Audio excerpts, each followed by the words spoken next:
De retour sur le plateau de l'Africa Newsroom, nous sommes toujours en compagnie d'Alafé Wakili, directeur de l'Intelligent d'Abidjan, de Nadia Lamarque-Bi, notre éditorialiste, et de Jean-François Akanji Kombe, notre autre éditorialiste. Voici le dossier du jour.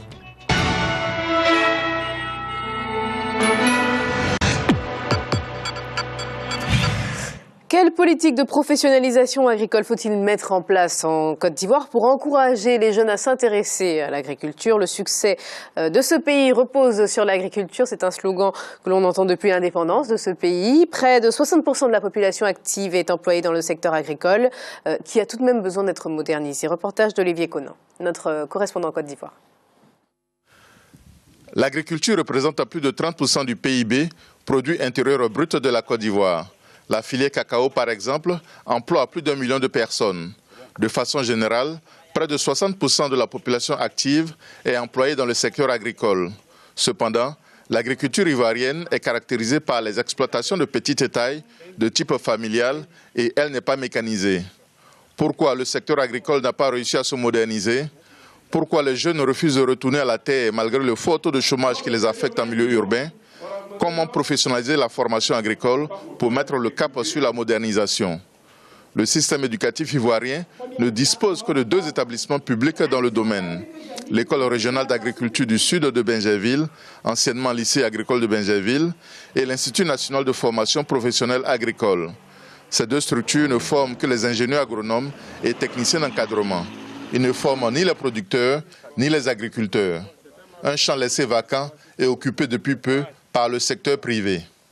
Malheureusement, pour notre pays, nous ne disposons que de 2 écoles qui forment de façon officielle à l'agriculture. Alors, ces écoles forment des élites, des ingénieurs, et il y en a une autre qui forme donc des techniciens à l'agriculture. À partir de ce moment, il y a un gap entre les cultivateurs et les ingénieurs agronomes. Donc, il était convenable pour nous de combler donc ce fossé-là par la formation agricole. L'Institut international des affaires en entrepreneuriat, 2IAE, forme les étudiants au BT, brevet de technicien, et BTS, brevet de technicien supérieur. Inscrits à l'Institut de formation agricole du groupe 2IAE, ils obtiennent au bout de 2 à 3 ans les diplômes en agriculture tropicale, option production végétale ou production animale. On est victime de moqueries ici à tout moment, mais bon, on se surpasse et puis voilà, ça passe. On leur dit qu'ils n'ont pas compris. Ils n'ont pas compris parce qu'aujourd'hui, le pays repose sur l'agriculture. Il y a combien d'écoles d'agriculture en Côte d'Ivoire? Alors que les autres filières, bon, je prends un exemple comme les finances, comptabilité, RHCOM, on en trouve un peu partout dans le pays. Et donc, du coup, quand ils finissent, il y a un problème de travail, on ne trouve pas de travail. Alors que chez nous, même étant sur les bancs, moi l'année passée, j'ai fait un stage. Étant sur les bancs, il y a des structures qui nous approchent pour nous proposer des stages, pour nous donner du travail. La particularité de l'Institut de formation agricole, c'est sa capacité à délivrer des cours théoriques suivis de sessions pratiques. L'établissement dispose de 2 champs écoles à Bingerville et à Azaguié pour la formation pratique. En immersion dans le champ de bananes d'Azaguié, à 25 km d'Abidjan, les étudiants apprennent les techniques de production agricole. Comment on peut reconnaître que cet insecte est un hétéroptère? Les ailes, il y a 2 parties, et puis la pièce buccale, c'est-à-dire une trompe dont il se sert pour piquer. Ce sont des insectes utiles pour l'agriculture. Nous venons de faire le tour de l'exploitation. Nous avons vu quelques spécimens, ce qui veut dire que dans notre exploitation, ces insectes contribuent à réguler la population de nuisibles au niveau du sol. Donc, dans les stratégies de lutte, nous devons veiller à ne pas nuire à ces insectes. Les étudiants apprennent les techniques de production végétale, mais également de gestion d'une exploitation pour être opérationnels dès la fin de leurs études. Les femmes ne s'adonnent pas à l'agriculture, ils n'aiment pas le champ, elles veulent toujours être au bureau, dans le luxe. Bon, c'est pas ce que je veux, quoi. Je veux être toujours sur le terrain en train de chercher quelque chose, apporter un plus, planter quelque chose de moi-même, récolter. On va chercher d'abord à acquérir, c'est-à-dire l'expérience auprès de plusieurs structures, disons, agricoles. Au suite de cette expérience-là, essayer de monter, c'est-à-dire des projets, comme nous sommes dans une structure, dans une école qui a pour base l'entrepreneuriat, monter des projets et ensuite rechercher des financements pour pouvoir nous-mêmes, c'est-à-dire nous installer à notre propre compte. Les étudiants sont encouragés par le responsable du champ école à travailler la terre parce que c'est une source de revenus confortable. Nous essayons d'expliquer et inculquer aux étudiants que être agriculteur, être planteur, surtout avoir de la banane, on peut gagner sa vie, mais en s'y donnant correctement. Il n'y a pas de tricherie. L'argent de l'agriculture, là, c'est sain, c'est propre. Donc, qu'ils abandonnent la ville. Moi, je travaillais, j'avais 500 000 francs de salaire, mais je n'arrivais pas à économiser. Mais quand je suis allé dans l'agriculture, 1 an, j'ai fini mes charges, j'avais 6 millions d'économies dans mon compte. Le message est déjà bien reçu par les étudiants qui sont inspirés par des agriculteurs modèles. J'aimerais ressembler à Houphouët-Boigny, puisqu'il a prôné cette phrase, qui a dit l'agriculture. La Côte d'Ivoire est une terre d'agriculture et l'agriculture ne trahit pas son homme. Aujourd'hui encore, nous pouvons citer Saint Kwao. Nous pouvons citer plein d'autres agriculteurs qui aujourd'hui se sont affichés grâce à l'agriculture. Et moi, je pense que l'agriculture peut nourrir son homme. L'objectif ultime de l'Institut de formation agricole, c'est de former les agriculteurs à l'esprit d'entreprise pour sortir de l'assistanat. Si le développement de la Côte d'Ivoire repose sur l'agriculture, il est à noter que le développement de l'agriculture passe entre autres par l'implication des jeunes formés à l'entrepreneuriat. Une étude du FAO qui a présenté que la population africaine aujourd'hui est estimée à plus de 1 milliard. La production alimentaire tourne autour de 0,5 milliard. Il y a un gap de 0,5 milliard. Que faire? Et donc, il faut une agriculture modernisée et mécanisée pour lutter contre la famine. En formant ces jeunes, c'est en quelque sorte leur dire qu'aujourd'hui, on peut sortir d'une école de formation agricole et créer une entreprise agricole, d'où le concept de l'entrepreneuriat agricole. Aujourd'hui, l'Institut de formation agricole du groupe 2IAE ne compte que 50 étudiants. Cela est insuffisant pour assurer la relève agricole en Côte d'Ivoire. Il est nécessaire de créer de nombreux établissements pour répondre aux besoins. Il y a des millions d'agriculteurs à former ou à recycler. Pour le renforcement des capacités dans ce secteur de l'économie, les experts s'accordent sur un fait: la multiplication des établissements de formation professionnelle et le développement des infrastructures dans toutes les régions de la Côte d'Ivoire. Alafé Ouakili, alors la formation professionnelle dans le domaine de l'agriculture n'est semble-t-il pas encouragée en Côte d'Ivoire, ce qui paraît très étonnant tout de même, premier producteur mondial de cacao, sans parler du café, de la banane, etc. Oui, ça paraît étonnant, mais vous voyez, si cette formation est faite, ça ne résout pas le problème fondamental. Okay. Il y a eu les performances que l'on sait, que l'on connaît au niveau de la Côte d'Ivoire dans toutes les productions café, cacao, coton, anacarde. Ça veut dire qu'il y a eu des bonnes structures d'encadrement. Il y a de bons ingénieurs qui sont formés et les structures d'encadrement existent. Aujourd'hui, on passe à une nouvelle étape. C'est vrai que les producteurs et les agriculteurs étaient pris sur le terrain, sur le tas. C'était de père en fils et ce n'était pas les techniques modernes. Ils étaient encadrés. Aujourd'hui, on passe à une autre étape.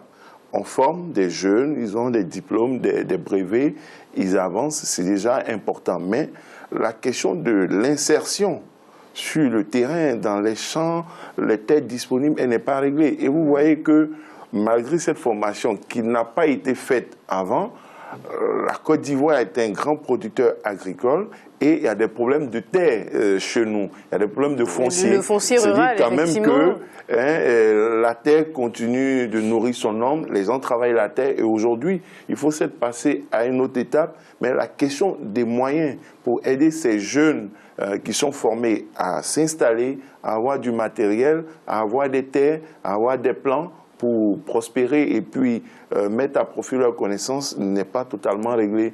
C'est vrai que les jeunes qui sont formés, Nadia, dans le secteur privé, effectivement, ne peuvent peut-être pas autant bénéficier d'aide de l'État que ceux qui le seraient dans le secteur public. Mais en l'occurrence, là, il n'y a pas d'école de formation, de formation pratique pour les agriculteurs. En plus, il y a le problème du foncier rural. Donc, ils sont formés, mais ils ne sont pas sûrs d'avoir des débouchés dans l'avenir. Oui. Bon, là, à mon sens, je pense que les personnes qui sont dans ce type de structure ont déjà quelque part un projet entrepreneuriat après, ou alors des projets familiaux. Mais bon, c'est rare que du jour au lendemain, on décide de se lancer dans l'agriculture et de faire une école privée par ailleurs. pour commencer une nouvelle vie. Là, en l'occurrence, je pense que déjà, ça doit être des personnes qui sont plus ou moins sensibles à la question. Maintenant, c'est vrai que c'est un vrai problème, à savoir qui on forme, comment on le forme et pourquoi faire. Parce que le tout, c'est pas de former des gens qui seront théoriquement bons et ne pas leur permettre et ne pas avoir d'expérience de terrain ou de technique en fait agraire, parce que l'agriculture, ça reste un métier aussi de contact, de manuel, qui demande des connaissances qui sont parfois pas de type aussi scientifique qu'on le croirait, parce qu'il y a beaucoup de choses qui sont transmises de père en fils ou de mère en fille, donc on est encore dans des cultures assez traditionnelles. C'est effectivement pour ça peut-être qu'il y a ce côté pratique, on l'a vu, mais dans les faits, on a aussi entendu, ni les producteurs ni les agriculteurs ne sont formés en Côte d'Ivoire à l'agriculture, Jean-François. C'est ce qui m'a frappé dans le reportage. Je pense que c'est une excellente initiative, mais il ne faut pas oublier que l'agriculture ne naît pas avec cette génération-là et ne naît pas avec ces techniques-là, et que nos parents, nos arrière-grands-parents ont travaillé la terre, ont vécu de la terre, et qu'il y a des techniques qui se transmettent, qui se sont transmises de cette manière-là, qui ont permis non seulement de vivre, mais aussi d'entretenir l'environnement, d'entretenir la terre pour qu'elle produise demain.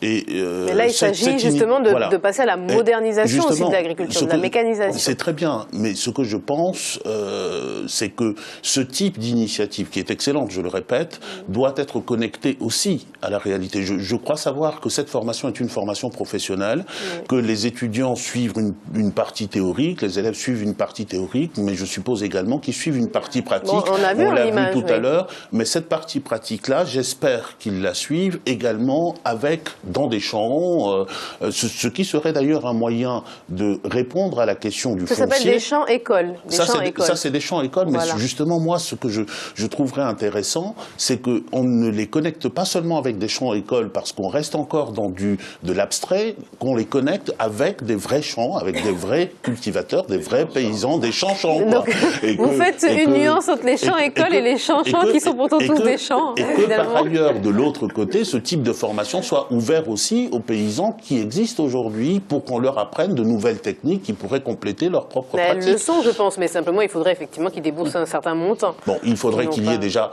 plus d'écoles, il faudrait qu'il y ait une politique publique à l'égard de cela, et pas seulement des initiatives privées. Évidemment, il faudrait beaucoup de choses. Et aussi, évidemment, enfin, on peut y penser, former ceux qui sont déjà agriculteurs aux techniques modernes aussi, parce que là, on a pris des exemples de jeunes qui veulent le devenir, mais aussi ceux qui sont dans le métier depuis longtemps et qui ne se remettent pas forcément en question. Oui, tout à fait. Non, ils se remettent en question. Je vous ai dit dans le reportage, Olivier Conan a indiqué qu'il y a les ingénieurs et les techniciens. Ce sont des agents d'encadrement et de supervision. Et ceux-là, ils sont sur le terrain auprès des paysans, des agriculteurs et des producteurs qu'ils encadrent. Donc, il y a des acquis qu'il faut peut-être améliorer. Et moi, je pense que c'est davantage une question de moyens, de matériel à acheter, de fonds à trouver pour renforcer l'existant, sans oublier que notre pays a quand même des performances en matière agricole et que c'est la recherche, la science qui se poursuit. On a les centres de recherche qui permettent d'améliorer la productivité, la qualité des produits. Et aujourd'hui, ces initiatives privées sont certes à encourager, mais il ne faut pas oublier qu'il y a cette élite-là qui a fait son travail d'encadrement, ces ingénieurs et ces techniciens qui ont encadré nos paysans et nos producteurs depuis l'indépendance et même avant. Donc vous n'avez pas l'air de trouver qu'il y a des difficultés particulières dans le secteur agricole, notamment même au niveau de la formation. Simplement, le problème qui selon vous, est le nœud, c'est celui du foncier rural. Oui, c'est la question du foncier rural et des moyens. Parce que ces jeunes, quand ils auront fini leur formation, qu'est-ce qu'ils deviendront? Ils iront soit dans les entreprises industrielles pour être des salariés, soit dans les champs traditionnels pour être encore des employés de ces producteurs non formés, soit ils resteront au chômage malgré leur projet s'ils n'ont pas 15 000 euros, 20 000, 30, 50 000 euros. Mais ce que Nadia disait tout à l'heure, c'est qu'ils peuvent aussi entreprendre, parce qu'effectivement, ils peuvent venir de familles agricoles. Oui, leurs familles agricoles, bon, ils vont prendre l'exploitation familiale, continuer ce qui a démarré. Mais s'ils ont fait des études, c'est bien pour appliquer ce qu'ils ont appris. Il y a un souci. J'imagine qu'à Côte d'Ivoire, ça va être à peu près la même chose, mais disons que dans une grande partie d'Afrique de l'Ouest, c'est le cas. En fait, c'est la trop grande parcellisation des terres. On a des exploitations qui sont petites, qui sont souvent des exploitations de type familial et qui sont petites. Et en fait, la taille des exploitations, la taille des terres ne permet pas de développer réellement une industrie ou un secteur agricole. On est sur on est sur de l'auto-alimentation, on est sur des petites parcelles avec la vente sur le marché du produit de la culture, mais on n'est pas sur des tailles de parcelles qui font qu'on peut exploiter réellement les choses et développer la mécanisation, moderniser en fait l'exploitation. On peut moderniser que des grandes exploitations. On ne fait pas passer un tracteur sur un hectare. C'est pas assez. Vous êtes d'accord, Jean-François, avec les propos de Nadia, effectivement, ce qu'elle soulève là? Oui, je suis assez d'accord avec ça. On ne peut pas appliquer ces techniques-là à l'agriculture traditionnelle. Je pense qu'il s'agit là comme il disait tout à l'heure, il parlait d'un gap. Il y a un gap entre l'exploitation individuelle qui est faite pour la culture vivrière d'une famille, qui entretient une famille, et les grandes exploitations industrielles que nous connaissons qui, pour beaucoup, sont tenues par des multinationales étrangères. Et il y a vraiment un juste milieu, ce milieu-là à occuper. Et je pense que c'est l'esprit de la formation qui est faite là. Mais il faudrait que cette formation-là soit accompagnée, évidemment, de moyens, mais il faudrait également qu'elle soit accompagnée d'une politique foncière, d'une politique publique en matière foncière qui permette justement de développer des cultures sur des surfaces suffisantes et aussi avec un enjeu pour la Côte d'Ivoire, mais aussi pour l'Afrique, qui est un enjeu également de conquête de part du marché mondial en matière agricole. Et qu'on ne soit pas toujours cantonné, sauf dans des matières telles que le coton, le café, le cacao, que nous connaissons très bien. Nous avons bien d'autres produits vivriers qui pourraient aller sur le marché mondial. Et je pense que c'est un début, là. Mais ce début qui provient d'initiatives privées doit être accompagné de politiques publiques et d'une volonté politique d'accompagnement de ces personnes-là. Et une dernière réaction à la Wakili sur la perception. On a entendu un jeune dans le reportage dire qu'il subissait quelques moqueries de camarades qui ne sont pas dans le secteur parce qu'étudier l'agriculture, c'est mal perçu par certains. Ça ne devrait pas, pourtant. Et il y a un autre jeune qui a dit, vous voulez ressembler à Houphouët-Boigny. Vous savez, la Côte d'Ivoire, l'économie de ce pays repose sur l'agriculture. Et le président Houphouët-Boigny s'est présenté partout comme planteur. Sa profession, il est médecin, tout le monde sait, mais il s'est présenté comme planteur. Il n'y a pas un pays, un homme qui a autant valorisé les paysans, les producteurs, les agriculteurs que Houphouët-Boigny et la Côte d'Ivoire. Donc, je pense que ceux qui se moquent de lui, ils ne connaissent pas vraiment l'histoire de la Côte d'Ivoire. C'est comme un pays qui a été bâti par les mines, par les gens qui ont fait du charbon, et les ouvriers, les syndicats. Il ne peut pas, ce pays, se moquer des planteurs et des agriculteurs. C'est vrai que certainement, les ressources de l'or n'ont pas été distribuées comme il le faut, mais véritablement, la Côte d'Ivoire repose sur l'agriculture et il n'est pas juste qu'il ait ce sentiment-là ou que des gens se moquent de lui. C'est pas normal. Mais c'est sur ces mots que nous terminons ce débat. Nous allons à présent rappeler les principales informations dont nous avons débattu en première partie de l'émission.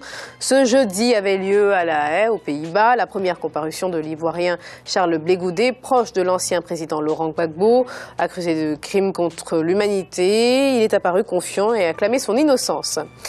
Plusieurs pays africains de la zone CEMAC ont été solidaires de la cause centrafricaine. La Guinée équatoriale fait partie de ceux qui ont envoyé des forces armées et une poignée d'entre les soldats qui sont revenus de Centrafrique ont été honorés par les autorités.